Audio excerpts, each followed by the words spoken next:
बिस्मिल्लाहिर्रहमानिर्रहीम। Welcome to learn line pro. Learn line में खुश आमदीद। हमने अपने लास्ट लेक्चर में देखा था विंडो एक्सप्लोरर का सर्च बार और माइक्रोसॉफ्ट वर्ड का यूज़र इंटरफेस। तो आज हम आगे बढ़ते हैं। आज लेक्चर नंबर 2 माइक्रोसॉफ्ट ऑफिस का और स्पेसिफिक माइक्रोसॉफ्ट वर्ड की ऐप को हम पढ़ रहे हैं। तो ये सामने जो नज़र आ रहा है ये है यूज़र इंटरफेस। इसको ओपन करने का तरीका लास्ट वीडियो में मैंने बताया था। सर्च बार में सर्च करके या फिर टास्क बार पे जो उसका शॉर्टकट होता है उस पर क्लिक करके या डेस्कटॉप के ऊपर जो शॉर्टकट होता है वहाँ से इसको ओपन किया जा सकता है। ओपन होने के बाद जो सामने हमें स्क्रीन नज़र आती है इसे यूज़र इंटरफेस कहते हैं। तो आज हम सबसे पहले देख लेते हैं कि इसका डॉक्यूमेंट क्या होता है। माइक्रोसॉफ्ट वर्ड के ऊपर यूज़र इंटरफेस के ऊपर अगर आप देखें टाइटल बार के ऊपर यहाँ पर लिखा हुआ है डॉक्यूमेंट 1। अगर मैं एक और डॉक्यूमेंट ओपन करता हूँ फाइल पे क्लिक करके न्यू और ब्लैंक डॉक्यूमेंट, तो यहाँ पर लिखा हुआ आ गया डॉक्यूमेंट 2। इसी तरह अगर मैं 10 डॉक्यूमेंट ओपन करूँगा तो ये डिफ़ॉल्ट नाम यहाँ पर आता जाएगा। उस वक्त तक सेव नहीं होंगे जब तक मैं इनको सेव नहीं करूँगा। ये डिफ़ॉल्ट नाम आता है और अब मैं इसको सेव करता हूँ। फाइल सेव, तो ये दो चीज़ें मुझसे पूछेगा, लोकेशन और फाइल का नाम।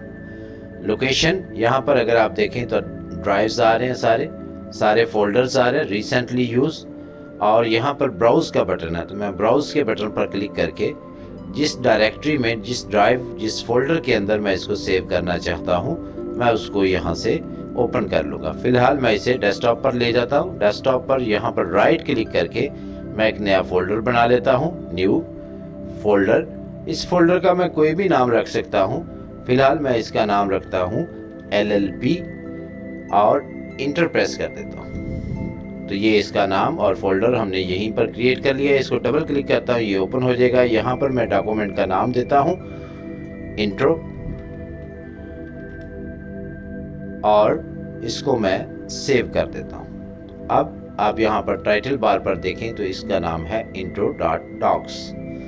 अब ये सेव हो गया। अब मैं इसमें कुछ भी टाइप करके दोबारा से इसे सेव करता हूँ यहाँ से, तो अब मुझसे ये कोई चीज़ नहीं पूछेगा, ना नाम पूछेगा ना लोकेशन पूछेगा। क्यों नहीं पूछेगा? कि ये इसी लोकेशन पे इसी नाम की फाइल को अपडेट कर देगा।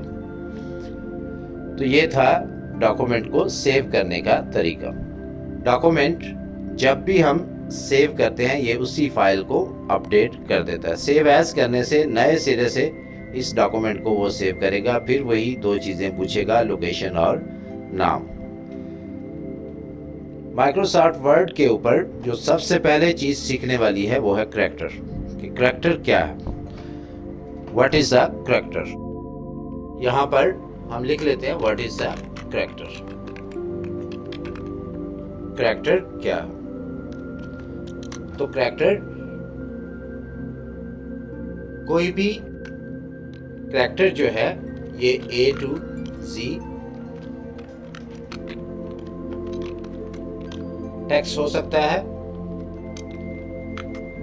या फिर 0 से 9 कोई नंबर हो सकता है या फिर मैथमेटिक ऑपरेटर्स हो सकते हैं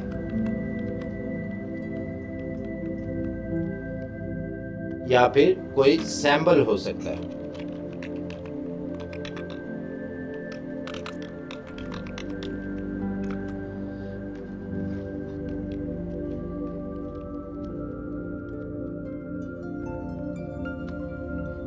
और या फिर खाली एक स्पेस ही हो सकती है, जो कीबोर्ड पे हमारा स्पेस बार का बटन है उसको प्रेस करने से ये जो जगह हम घेरते हैं इसे स्पेस कहते हैं। ये भी एक करैक्टर है। तो माइक्रोसॉफ्ट वर्ड के अंदर करैक्टर जो है वो करैक्टर बेसिकली किरदार को कहते हैं। तो इस जगह का जो किरदार है ये जगह जो है इसको करैक्टर कहते हैं। इसका किरदार टेक्स्ट में भी हो सकता है और नंबरों में भी हो सकता है, मैथमेटिक ऑपरेटर से भी हो सकता है या फिर किसी सैम्बल से भी हो सकता है। तो इसका मतलब क्या है कि करैक्टर ऐसा एक किरदार है जो माइक्रोसॉफ्ट वर्ड के डॉक्यूमेंट के ऊपर जगह घेरता है, उसे हम कैरेक्टर कहते हैं। कैरेक्टर के बाद नेक्स्ट आता है फॉर्मेटिंग। व्हाट इज फॉर्मेटिंग या what is text formatting? Text formatting क्या है? फॉर्मेट एक तरतीब को कहते हैं। आपने सुना होगा MP3 फॉर्मेट, MP4 फॉर्मेट, तो इसी तरह वो फाइल का फॉर्मेट होता है, तो इसी तरह यहाँ पर टेक्स्ट का फॉर्मेट होता है। मसलन इसमें टेक्स्ट कलर आता है कि टेक्स्ट का कलर कौन सा है। टेक्स्ट कलर भी फॉर्मेट, टेक्स्ट फॉर्मेट का एक हिस्सा। उसके बाद राइटिंग स्टाइल, ये भी टेक्स्ट फॉर्मेट का एक हिस्सा है। उसके बाद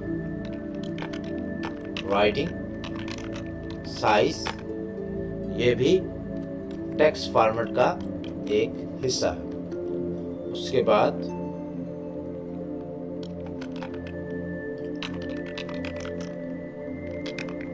राइटिंग स्पेशल स्टाइल, इसके अंदर बोल्ड, इटैलिक, अंडरलाइन,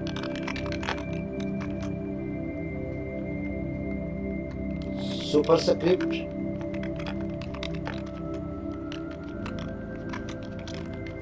सबस्क्रिप्ट और स्ट्राइक, थ्रो वगैरह आते हैं। तो ये सारे क्या हैं? Text format. तो टेक्स्ट कलर यानी राइटिंग कलर,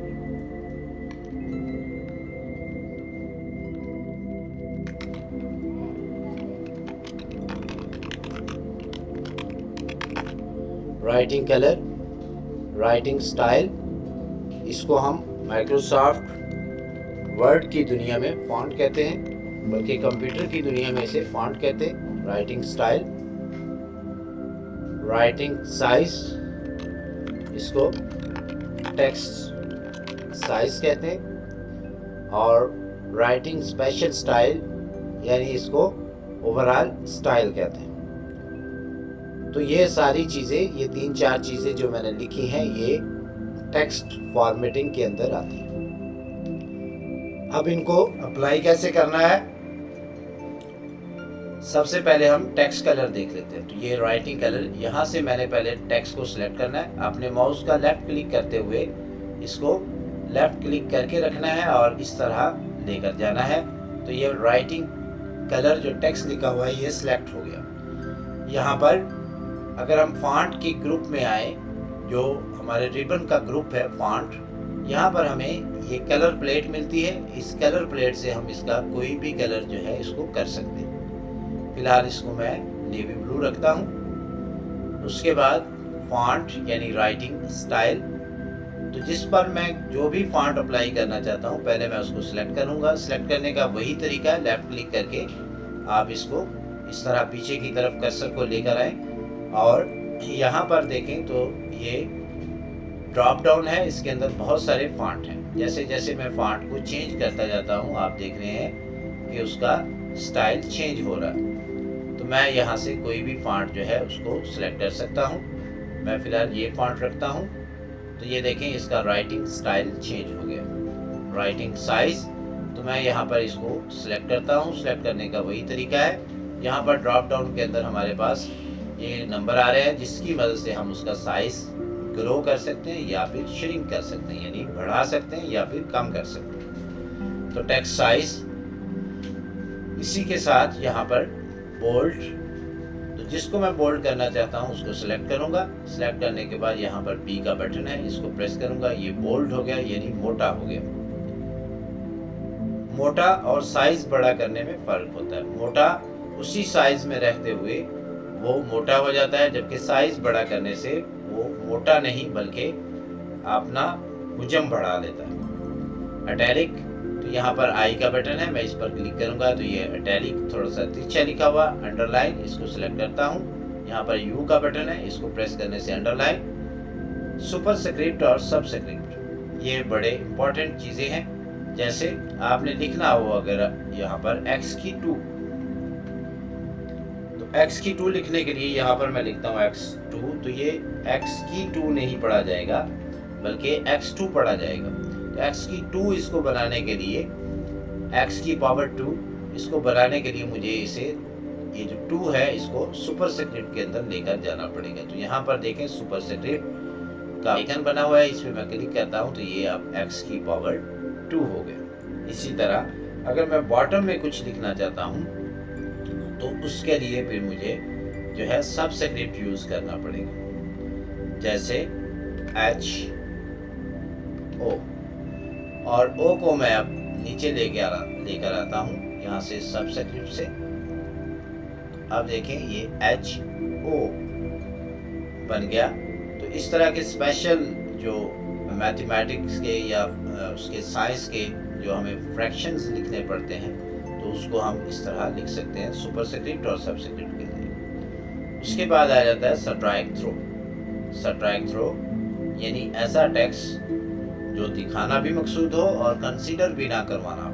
यानी जैसे आपने देखा होगा कि बहुत सारे चीज़ों के ऊपर लिखा होता है कि इसकी पहले कीमत ये थी, अब डिस्काउंटेड प्राइस ये है। तो उस सूरत में हमें जो पहले वाली प्राइस है उसको लिख के उसके ऊपर लाइन लगाना पड़ती है, तो इसे कहते हैं सब्ट्रैक्ट थ्रो। तो यहाँ पर आप देखें तो ये लाइन लग गई, इसे सब्ट्रैक्ट थ्रो कहते हैं। ये व्यूवर जो है वो देख भी सकता है और उसे कंसीडर भी नहीं करेगा। तो ये है टेक्स्ट फॉर्मेटिंग। इसके अलावा यहाँ फॉन्ट की ग्रुप के अंदर अगर हम देखें तो ये है फॉन्ट का ड्रॉप डाउन, ये है फॉन्ट का साइज।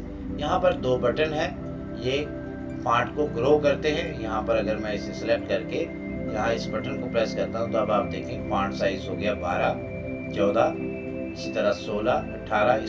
इस बटन को मैं जितनी बार प्रेस करूँगा ये इसको बढ़ाता जाएगा और साथ वाला बटन इसको कम करता जाएगा। यहाँ पर मैं एक और चीज़ क्लियर करता चलूँ कि जो स्टैंडर्ड साइज होता है किसी भी डॉक्यूमेंट का वो क्या होता है और स्टैंडर्ड फॉन्ट क्या होता है। तो स्टैंडर्ड साइज जो होता है वो होता है 8 से लेकर 12 तक किसी भी टेक्स्ट का, और हेडिंग का 12 से लेकर 16 तक। ये हम जो भी अपने डॉक्यूमेंट के अंदर हेडिंग देना चाहते हैं उसका साइज 12 से 16, और जो टेक्स्ट लिखेंगे उसका साइज 8 से 12। ये डिपेंड करता है आप किस तरह का डॉक्यूमेंट बना रहे हैं और आपके पास कितनी जगह। तो अगर हम 8 से 12 यानी 10 भी रखेंगे तो भी बेहतरीन है। एप्लीकेशन के अंदर, लेटर के अंदर, किसी भी लीगल डॉक्यूमेंट के अंदर हमें फॉन्ट को हमेशा 10, 8, 10, 11 तक रखते हैं। इसी तरह उसके अंदर जो हेडिंग है उसका साइज 12, 13, 14 इस तरह करके रखते हैं। इससे ज़्यादा सूटेबल नहीं होता किसी भी प्रोफेशनल डॉक्यूमेंट के अंदर। स्टैंडर्ड कलर टेक्स्ट का वो होता है ब्लैक।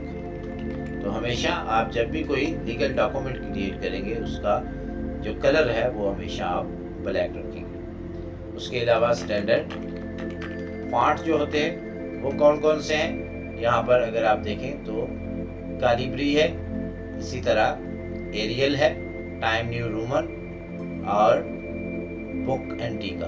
ये 3-4 जो फॉन्ट हैं यही स्टैंडर्ड फॉन्ट है। ये बाकी डेकोरेशन वाले फॉन्ट हमें यूज़ नहीं करने।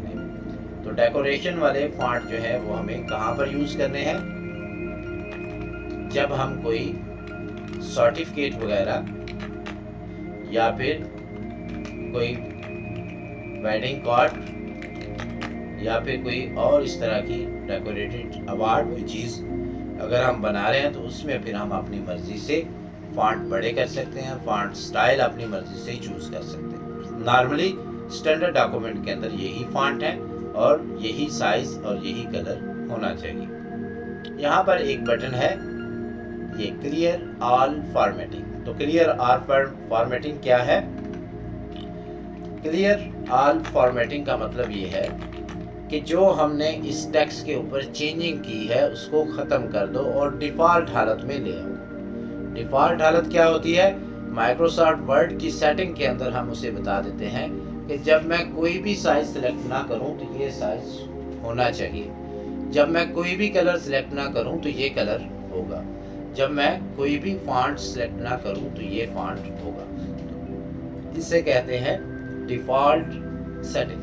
तो क्लियर फॉर्मेटिंग करने से वो टेक्स्ट अपनी डिफ़ॉल्ट सेटिंग में चला जाएगा। मसलन यहाँ पर मैं टेक्स्ट साइज को यहाँ से करता हूँ क्लियर फॉर्मेटिंग, तो अब आप देखें वो एक डिफ़ॉल्ट सेटिंग के अंदर चला गया, यानी अपनी असली हालत जो डिफ़ॉल्ट सेटिंग है उसके मुताबिक हो गया। तो क्लियर फॉर्मेटिंग करने से क्या होता है, क्लियर फॉर्मेटिंग करने से वो अपनी डिफ़ॉल्ट सेटिंग के अंदर चला जाता है। उसके साथ एक बटन है यहाँ पर और इसे कहते हैं चेंज केस। आपको पता है कि इंग्लिश का जब भी कोई सेंटेंस लिखा जाता है, तो इंग्लिश का फिक्रा जब भी कोई लिखा जाता है तो उसका पहले लफ्ज़ का पहला हर्फ कैपिटल होता है, बड़ा होता है। तो बाज़ औक़ात हम टाइपिंग करते हुए ये भूल जाते हैं, हम इस तरह ही टाइप कर देते हैं। वैसे तो ये माइक्रोसॉफ्ट वर्ड के अंदर ऑटो इनेबल होता है। देखें मैंने टाइप किया दिस, जैसे ही मैंने स्पेस दी तो इसने कैपिटल कर दिया। दूसरी दफ़ा मैंने टाइप किया तो इसने नहीं किया, क्योंकि मैंने उसको कैंसिल कर दिया। This is change case. ये मैंने एक सेंटेंस लिखा और मैं टी को कैपिटल करना भूल गया। अब बाद में मैंने इसी तरह लिखते लिखते 3-4 सफ़ों के ऊपर टेक्स्ट लिख दिया और मैंने कैपिटल नहीं किया किसी भी फिक्रे के शुरू वाले लफ्ज़ का पहला हरफ। तो अब मैं क्या करूँगा, मैं उसको सिलेक्ट करूँगा, उस सारे टेक्स्ट को चेंज केस के अंदर जाऊँगा, यहाँ पर उसे कह दूँगा सेंटेंस केस। तो अब आप देखें कि वो टी कैपिटल हो चुका। बाज़ औक़ात टाइप करते हुए हम कैप्स लॉक का बटन अगर हम ऑन कर देते हैं तो सारा कैपिटल में लिखा जा रहा होता है। हम चूँकि स्पीड में टाइप कर रहे होते हैं इसलिए हमारा उसकी तरफ ध्यान नहीं होता।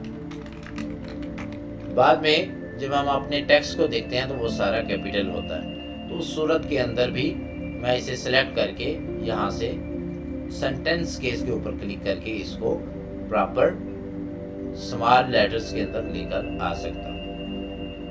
अच्छा, कुछ चीज़ें होती हैं जो हमेशा कैपिटल में रहती हैं। मसलन किसी भी जो एब्रीवेशन है, जो शॉर्टकट है, जैसे गवर्नमेंट का शॉर्टकट GOVT या वर्ल्ड हेल्थ ऑर्गेनाइजेशन WHO, तो इस तरह की जो एब्रीवेशन होती हैं उसको हमेशा कैपिटल के अंदर लिखा जाता है। तो उसको लिखने के लिए मैं यहाँ पर WHO इस तरह कैपिटल के अंदर लिखूँगा। अगर मैं लिखते वक्त कैप्स का बटन या शिफ्ट का बटन दबाना भूल गया और मैंने इस तरह लिख दिया, तो अब मुझे इसको बड़ा करना है सबको, क्योंकि ये एक एब्रीवेशन है।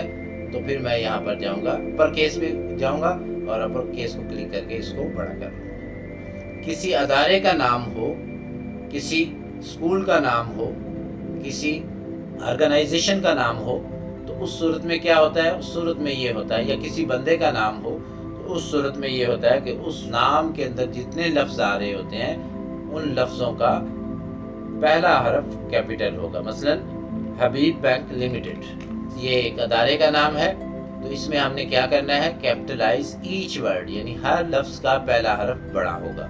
तो इसको सेलेक्ट करना है, यहाँ पर जाकर इसको कैपिटलाइज ईच वर्ड कर देंगे, तो अब ये एक अदारे का नाम जो है वो बन गया। इसी तरह बैंक लिमिटेड। तो अब आप देखें इसको मैंने जो है कोई बड़े कोई छोटे इसी तरह लिख दिया। तो मैं यहाँ से जाके इसको भी करता हूँ कैपिटलाइज ईच वर्ड, तो ये देखें ये ठीक हो गया। बाज़ औक़ात ऐसा होता है कि मैंने स्मॉल में लिखना है और मैंने कैपिटल में लिख दिया है, तो उस सूरत में मैं यहाँ पर जाके लोअर केस कर सकता हूँ, ये सारे स्मॉल लेटर्स के अंदर आ जाएंगे। और बाज़ औक़ात ऐसा भी हो जाता है कि गलती से जो मैंने कैपिटल लिखना है वो स्मॉल में लिख जाता है और जो स्मॉल में लिखना है वो कैपिटल में मैं टाइप कर देता हूँ। तो उस सूरत में हमें यहाँ पर एक टूल मिलता है टॉगल केस। टॉगल केस का मतलब होता है स्विच करना। तो ये हर छोटे को, हर स्मॉल लेटर को कैपिटल कर देता है और कैपिटल को स्मॉल कर देता है। तो यहाँ पर टॉगल केस की मदद से भी मैं इसे स्विच कर सकता हूँ। फॉन्ट का जो ग्रुप है वो कवर हो गया। इसमें दो चीज़ें रहती हैं, एक ये टेक्स्ट डेकोरेशन और ये टेक्स्ट हाइलाइटिंग। तो टेक्स्ट हाइलाइटिंग को अभी हम देख लेते हैं और टेक्स्ट डेकोरेशन को अगले लेक्चर में देखेंगे। Text highlighting. टेक्स्ट हाईलाइटिंग क्या है? आपको पता है कि बाजार से हाईलाइटर मार्कर मिलते हैं, उससे हम लाके अपने टेक्स्ट को जो इम्पोर्टेंस होता है, जहाँ जहाँ नोट बनाना चाहते हैं या जिस चीज़ को हम हाईलाइट करना चाहते हैं, लाइटर मार्कर से उसको निशानदेही उसकी कर देते हैं। तो यही यहाँ पर माइक्रोसॉफ्ट वर्ड के अंदर भी इसी तरह है। आप उस टेक्स्ट को सिलेक्ट करें, यहाँ पर हाईलाइटिंग की कलर है, कलर प्लेट के अंदर आप उसको हाईलाइट कर सकते हैं। याद रखें, बैकग्राउंड कलर और चीज़ है और हाईलाइटिंग कलर और चीज़ है। तो यहाँ पर मैं इसको टेक्स्ट को हाईलाइट कर सकता हूँ किसी भी इस कलर, मैं यहाँ पर लिमिटेड हूँ, ये कलर जो यहाँ पर नज़र आ रहा है, इन्हीं कलर की मदद से मैं इसको हाईलाइट कर सकता हूँ। तो आज के लिए इतना ही, मिलते हैं अपने अगले लेक्चर के अंदर, तब तक के लिए अल्लाह हाफिज़।